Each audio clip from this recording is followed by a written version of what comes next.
Welcome to the deep dive. Today, you're joining us as we explore the fascinating world of psilocybin mushrooms. Yeah, it's a topic that's getting a lot of attention lately. Exactly. We know you're keen to get informed quickly and thoroughly, so we've brought together a rich collection of sources. A really interesting SXSW talk with Paul Stamets, a deep-reaching documentary on magic mushrooms, and some compelling insights from the researchers at Johns Hopkins. Good mix. Our mission on this deep dive is to basically extract the core knowledge about psilocybin's history, the potential benefits that are being explored, and, well, the current state of affairs surrounding it.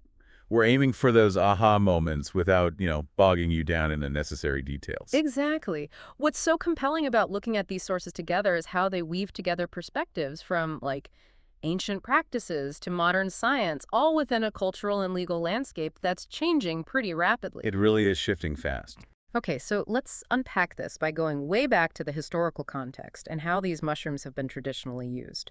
Paul Stamets, in his talk, he emphasizes that his work builds on a long line of mycologists and knowledge keepers stretching back thousands of years. Right. He points out that shamanistic practices involving psilocybin weren't fixed. They sort of evolved and spread across cultures around the world. Everywhere except Antarctica, apparently.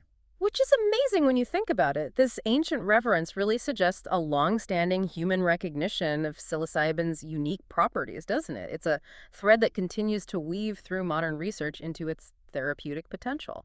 Definitely. And what's fascinating here is the profound connection these indigenous cultures had with something as, well, ephemeral as mushrooms. Stamets highlights how they appear and disappear so quickly, Right. which likely contributed to the sacred and often protected knowledge surrounding them. It wasn't just about finding food. It was about understanding a powerful temporary gateway. And the archaeological record gives us some really intriguing hints about this history. Stamets mentions the Mesoamerican mushroom stones dating from, 2500 BC to 1500 AD. Yeah, those stones. You start to imagine the rituals or ceremonies they could have been a part of. Absolutely. And if we connect this to a much bigger picture, Stamets also touches on possible links to the Eleusinian mysteries in ancient Greece. Oh yeah, involving figures like Demeter, Socrates, Plato. Right. The idea that a mushroom-based concoction might have been central to these incredibly significant experiences for thousands of people, well, it's quite a thought, even though the specifics are still debated. It really is. And then there's the Algerian cave art, incredibly old, like 7,000 years, which seems to clearly depict mushrooms. It suggests a very early awareness, maybe even reverence for these fungi. Stamets also brings up the historical practice of preserving mushrooms in honey, which was widespread. And here's where it gets really interesting. This might have even led to psychoactive needs Up- and could be connected to the Bavarian Beer Act of 1560, which specifically banned mushrooms in beer. Some people think this was an attempt to suppress traditional practices. That's a captivating idea, isn't it? Hinting at a historical tension between established authorities and traditional wisdom.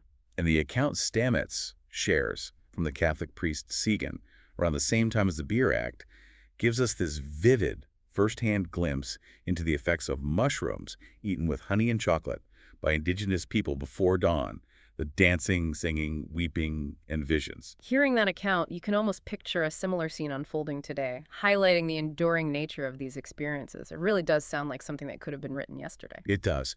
Now, moving forward in time, Stamets emphasizes the vital roles of Maria Sabina, a Mazatec shaman, Yes. and Valentina Wasson, a mycologist. Yeah. He gives them significant credit for preserving and sharing this knowledge. He makes a great point that Maria Sabino was not only a shaman, but also a mycologist in her own right, deeply familiar with the different kinds of mushrooms. Absolutely crucial work.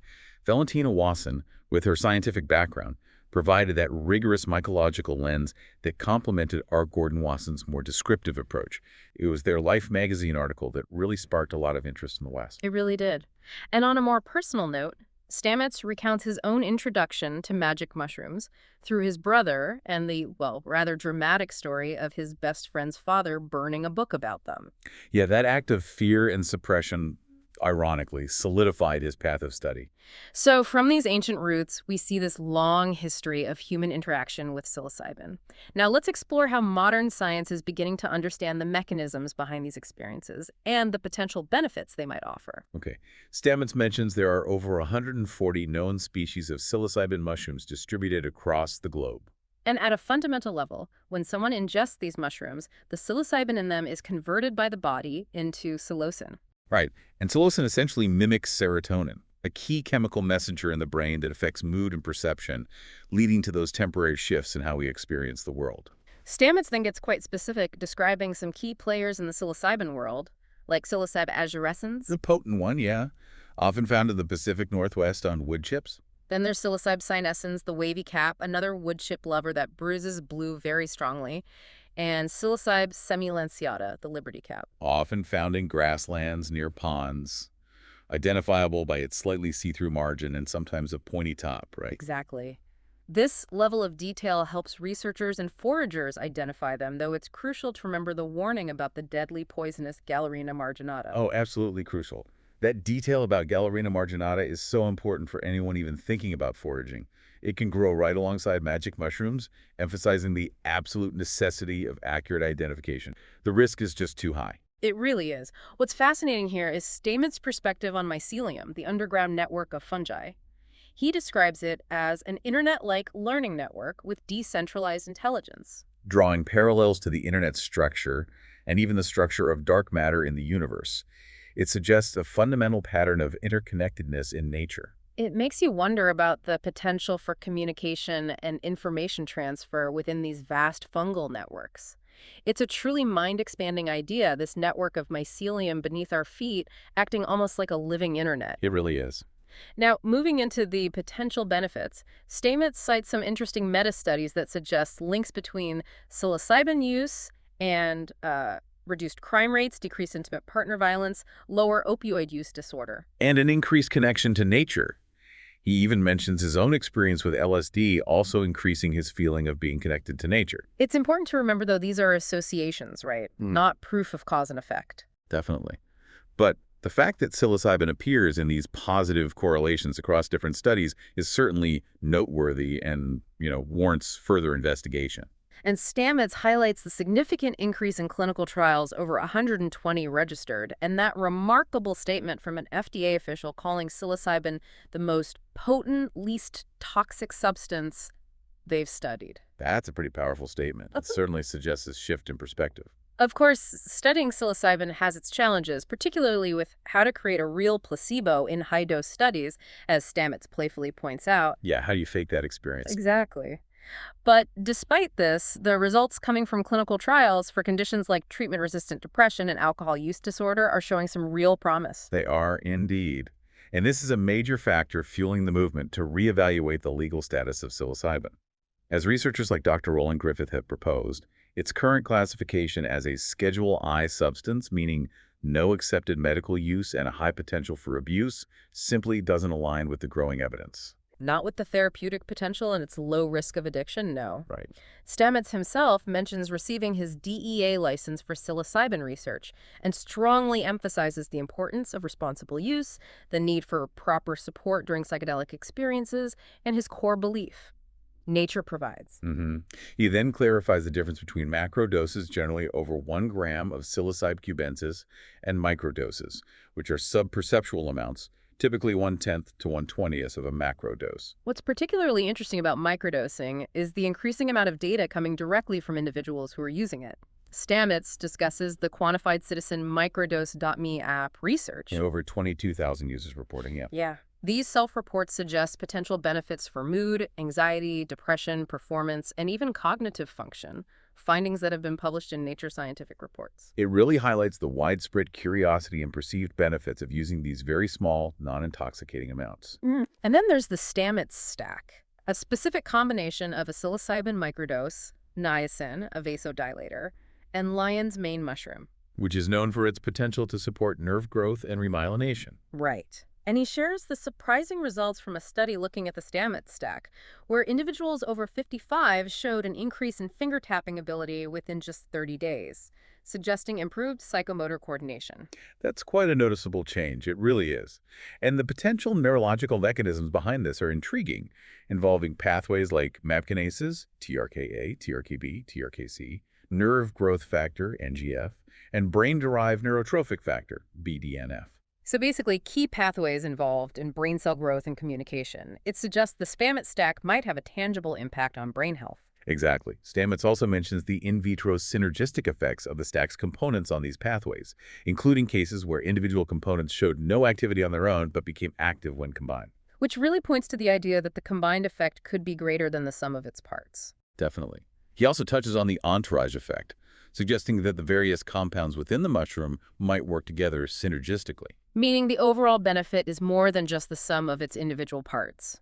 Plus, the anti-inflammatory and antiviral properties of compounds like interleukin-10 found in psilocybin mushrooms add another layer of potential benefits. And Stamets even proposes that niacin might act as a catalyst for psilocybin, potentially counteracting any vasoconstriction and perhaps enhancing its delivery in the body. He also mentions that psilocybin is often consumed in chocolates, while emphasizing the need for safe handling and clear labeling. Of course, he stresses that these are hypotheses that require further rigorous clinical testing.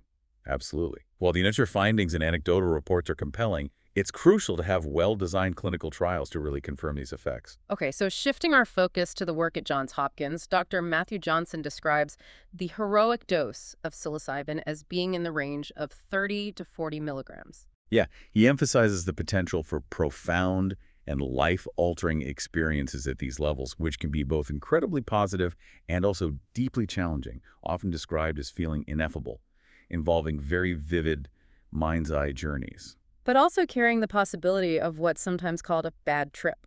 Right. Johnson makes a really important distinction about the surprisingly low physiological impact of psychedelics compared to the intensity of their subjective effects. Yeah, things like your heart rate and blood pressure usually don't change dramatically, which suggests a relatively high degree of physical safety despite the profound mental experience. And he underscores the critical importance of preparation, the individual's mindset, and the environment setting in psychedelic therapy.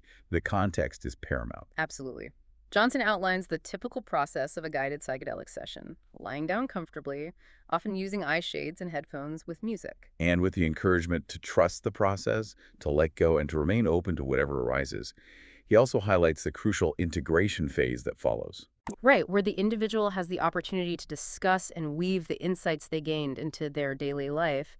That part seems really key. It is. And Johnson talks about these revealed truth or the moments that people often experience during these sessions, a really deep, visceral understanding that goes beyond just intellectual knowledge. Some people even draw comparisons between a single, well-supported psilocybin session and years of traditional therapy. It's a striking comparison. Ah, However, he also strongly emphasizes the vulnerability of individuals in these altered states and the absolute necessity for therapists to maintain clear clinical boundaries and adhere to strict ethical guidelines. that ethical consideration is so critical given the potential for deep emotional and psychological shifts during these experiences. Definitely. Finally, Johnson offers a really interesting perspective on psychiatric disorders, suggesting that they might be viewed as a kind of addiction to very narrow patterns of thinking and behavior, and that psychedelics have the potential to disrupt these patterns, offering a pathway towards greater mental flexibility and overall well-being. Okay, let's turn our attention now to the legal and cultural landscape surrounding psilocybin, drawing from the documentary and Stamets' insights. The documentary paints a picture of a really varied situation around the world. While some places like Brazil, Portugal, and parts of the U.S. have moved towards decriminalization or even legalization. Denver, D.C., Seattle, Oregon. Right. Canada seems to be a particularly interesting and, as the documentary suggests, a bit of a complex situation. What's really striking about Canada is this situation where it's technically illegal, yet there's a growing number of dispensaries and even online platforms selling these substances. It's a kind of gray area. It really is. Medical access does exist, but seems quite restricted, often requiring patients to be facing end-of-life situations. Yet, at the same time, there are even publicly traded companies with financial interests in the magic mushroom industry. Which is wild. And the documentary draws a clear parallel to Canada's journey with cannabis legalization. It does. It features Dana Larson, who's been a longtime advocate for drug policy reform. He runs a medicinal mushroom dispensary in Vancouver that openly sells psilocybin, LSD, and DMT. He describes this as a form of retail activism and direct civil disobedience, seeing it as a way to both provide access and generate funds to support further advocacy, like his Get Your Drugs Tested program. It's a very direct approach. Larson's strategy really focuses on normalization through making these substances openly available. He believes that widespread civil disobedience is necessary to shift public opinion and ultimately change the law. Drawing a direct comparison to how cannabis legalization unfolded in Canada. Exactly. He also points out the inherent dangers of prohibition, like the lack of quality control and potential for negative interactions issues a regulated system could address. We also hear from Dr. Bruce Tobin of Therapsil, who's taken a more formal, above-ground route, advocating for legal medical access to psilocybin in Canada. His journey began with a patient experiencing profound distress at the end of life and involved navigating the regulations of Health Canada, facing constitutional challenges, and ultimately utilizing the Special Access Program, SAP. Tobin's story really highlights the bureaucratic hurdles, doesn't it?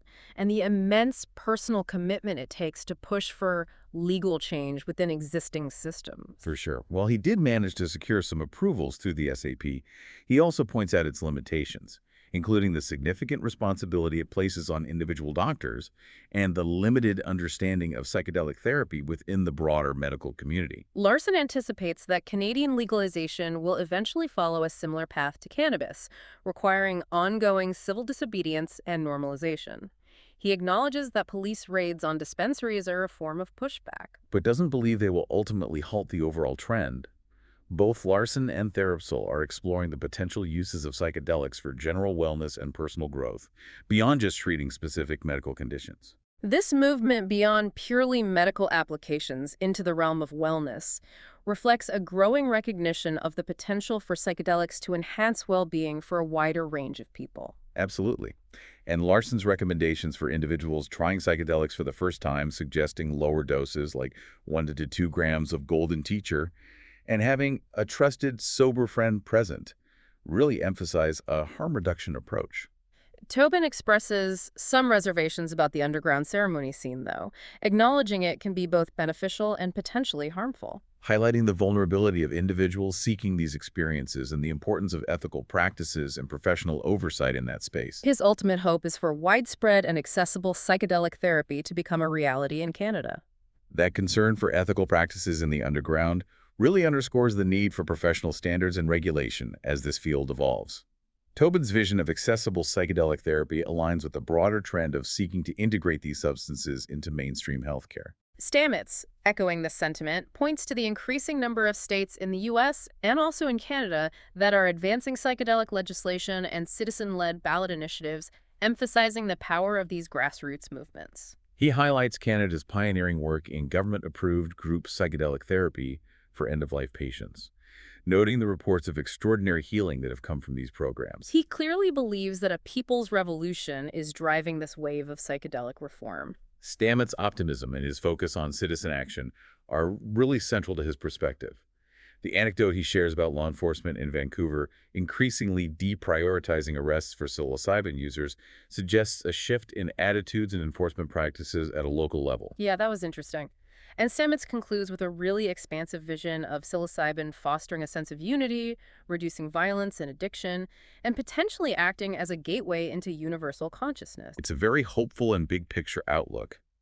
But his call for strong scientific research, alongside this more spiritual perspective, really emphasizes the need for a balanced and comprehensive approach as we continue to explore the possibilities these substances hold. Definitely. So as we wrap up this deep dive, you now have a much clearer understanding of psilocybin's long history, the diverse ways it's being explored for mental health and overall well-being, Supported by a growing body of scientific research and a wealth of personal accounts. and the rapidly changing legal and cultural landscape that surrounds it. Hopefully you feel well-informed and ready to consider this topic with a more nuanced perspective. We've seen how threads from ancient traditions, cutting-edge scientific inquiry, and grassroots social movements are all coming together to reshape our understanding of and relationship with these fascinating fungi. Here's a final thought for you to consider as you go forward. Given all the evidence we've explored today, what do you think the implications might be for the future of mental health treatment and for the broader well-being of society? Yeah, how might a shift in consciousness, such as the one Stamets envisions, actually play out in our everyday lives? It's something to think about. We encourage you to delve even deeper into the sources we've touched on or explore related research based on what you've learned with us today. Thanks for joining us for this deep dive.